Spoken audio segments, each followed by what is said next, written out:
Nantucket's buyer's remorse as offshore wind project faces legal battles. A surprising sense of regret now hangs over Nantucket's leadership, one that no one anticipated back when the promise of clean energy seemed too good to pass up.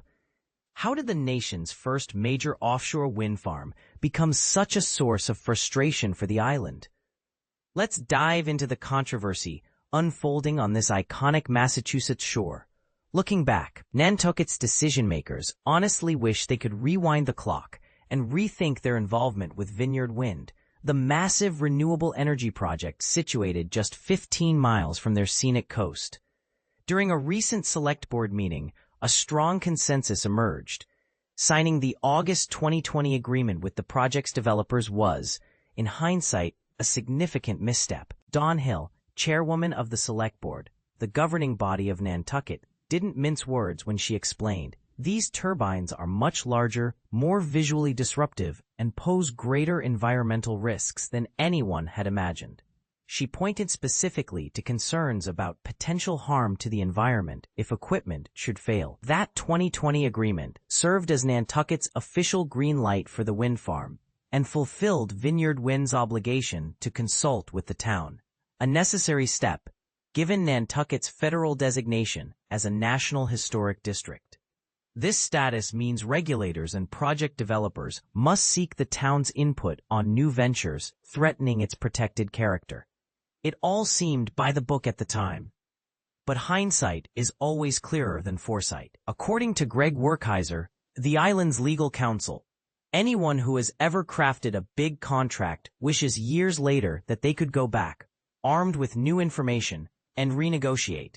But communities and their leaders must make decisions with what they know in the moment.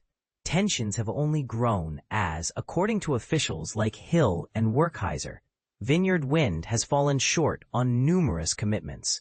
The company has halted regular discussions with the town, failed to address excessive turbine lighting, moved slowly on environmental reporting, withheld updates about construction setbacks, and neglected to collaborate on emergency plans. Board members believe these are all breaches of the 2020 agreement. In response, they delivered 15 pointed demands to Vineyard Wind, demanding immediate action. And this is the part most people miss. Nantucket's dilemma isn't unique. Communities up and down the East Coast have fiercely debated offshore wind, with some successfully blocking projects, like those in Delaware, New Jersey, and New York. Despite such resistance elsewhere, Nantucket has far fewer options. Why? Construction is already well underway, permits are in hand, and operational launch is scheduled before year's end. Before taking stronger measures, Nantucket has chosen to publicly air its grievances. Still, several officials warned that legal action remains on the table if Vineyard Wind continues to skip out on its responsibilities under the agreement. Brooke Moore of the Select Board issued this warning. Either Vineyard Wind steps up and leads or steps aside. As the pioneer of large-scale offshore wind in the U.S., the whole industry is watching. If this community is ignored, that sets a terrible precedent, and we won't stand for it. The situation reached a boiling point in July 2024 following a dramatic incident where a single turbine blade, the size of a football field, snapped apart. About 50 tons of fiberglass and dense industrial foam cascaded into the ocean, prompting beach closures and a storm of outrage. Perhaps most infuriating of all, Vineyard Wind waited 3 days until debris began hitting the shore before notifying Nantucket. That delay ignited anger among residents, business owners, and officials alike. Since then, communication has gone almost dark. For the past year, Vineyard Wind has reportedly failed to update the town on changes to the construction schedule or publish any progress regarding environmental investigations tied to the blade failure. Vineyard Wind's leadership is nowhere to be found, Moore remarked. The company's most substantial public outreach since then came in October in the form of a press release. Their only major update this year happened, not locally, but during an international earnings call from their Spanish parent firm Iberdrola. But here's where the debate intensifies. Dave Stevenson, director of the free market Caesar Rodney Institute, points out that plenty of Nantucket residents were skeptical from the start. It's not like they didn't know the possible downsides. People tried to warn them 5 years ago, he said. He has been a persistent opponent, pushing back on offshore wind across the region, and suggests that it took a crisis, the shattered blade, for the full reality to sink in. Would a more skeptical stance have changed the outcome? Although Nantucket hasn't sued Vineyard Wind, the project is entangled in other lawsuits. Commercial fishing interests, which rely on those waters, recently pressed federal authorities, claiming the government violated 13 separate statutes in allowing Vineyard Wind to move forward. They are calling for a pause on all work and even propose that the wind farm be dismantled entirely, a dramatic demand certain to spark strong opinions. But controversially, even leaders in Washington seem to share the sense that reversing course is next to impossible.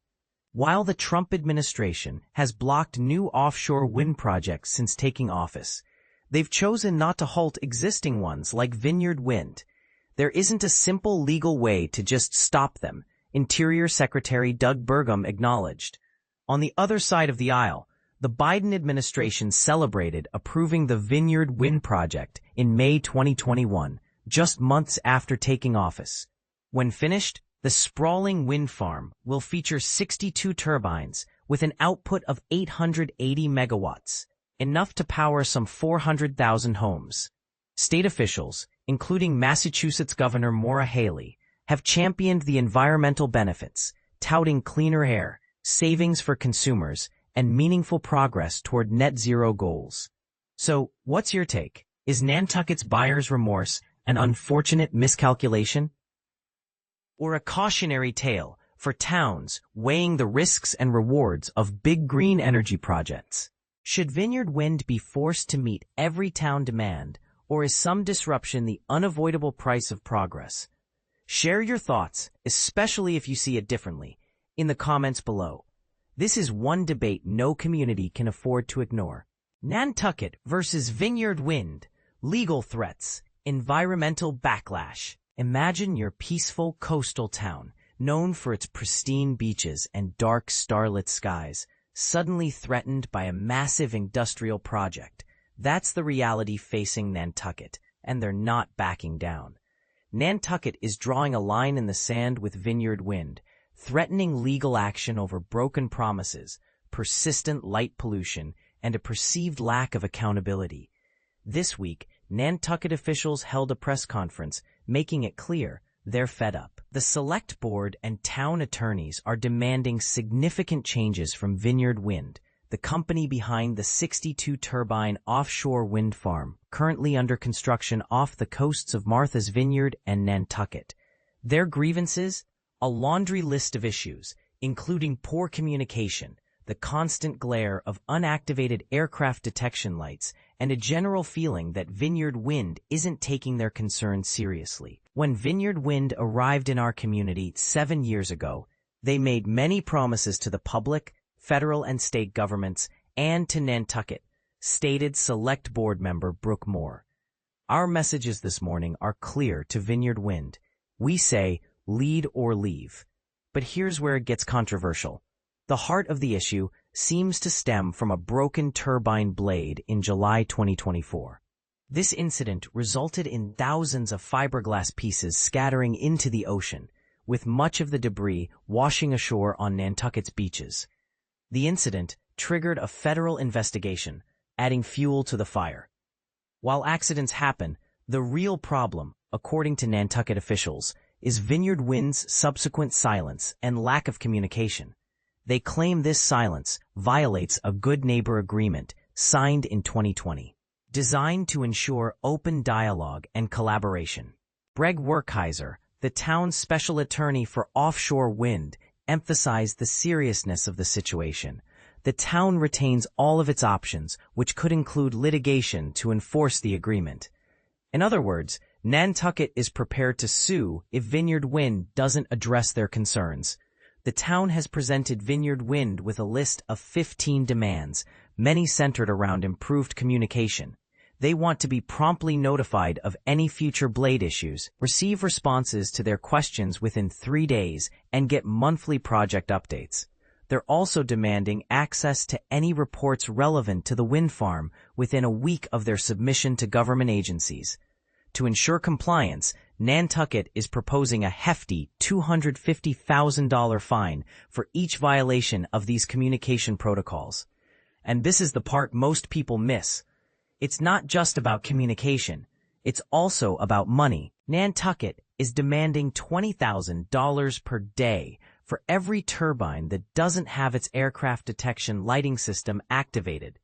This system, designed to turn on only when aircraft are nearby, is meant to minimize light pollution. However, it's not yet operational, resulting in constant red blinking lights that have plagued Nantucket's night sky for years. They've not accurately or timely explained the delays in their activation of the aircraft lighting detection system that is required by the community agreement to reduce turbine lights that have now been polluting Nantucket's sky for years, Moore explained. Furthermore, the board is calling on Vineyard Wind to commit to suspending any new projects if a future incident leads to beach closures or shellfishing bans for 7 consecutive days, or 14 days over a 6-month period. This is a significant demand, highlighting the town's concern for its environment and economy. Nantucket has given Vineyard Wind a 2-week deadline to respond to these demands, making it clear they're prepared to explore all options if the company doesn't engage in meaningful discussions. Adding insult to injury, Nantucket officials claim they haven't heard from Vineyard Wind in months, despite attempts to discuss the fallout from the broken blade. Interestingly, GE Vernova, the manufacturer of the defective turbine blade, reached a $10.5 million settlement with the town earlier in July. However, Nantucket seems to view this settlement as separate from their ongoing issues with Vineyard Wind. Since the blade failure and the presidential election, your leadership has essentially gone into hiding, Moore stated, expressing her frustration. Vineyard Wind, notably absent from the virtual press conference, issued a statement downplaying the dispute. They suggested the $10.5 million settlement with GE Vernova resolved any issues stemming from the blade failure and expressed hope for a constructive relationship moving forward. Vineyard Wind believes the settlement represents a fair and conclusive outcome for all parties and hopes the town of Nantucket will move forward in the spirit of that settlement and work together towards a constructive, positive relationship, the company wrote. This is where opinions might diverge. While Vineyard Wind sees the settlement as a resolution, Nantucket clearly believes it's just the beginning. Nantucket officials and residents have been far more vocal in their opposition to Vineyard Wind than their counterparts on Martha's Vineyard. They filed repeated legal challenges and held numerous public meetings with state lawmakers, with executives, and federal officials. Werkheiser, the town's attorney, emphasized that Nantucket isn't inherently against offshore wind energy. Instead, they're advocating for a balanced approach. It is a false choice that has been presented by the industry for a number of years, that you have to choose to either get green energy and save the world, or sacrifice things like tourism, he said. It makes no sense to devalue and sacrifice the character, content, and economic welfare of those communities. At the same time, you're pursuing their environmental survival. So, what do you think?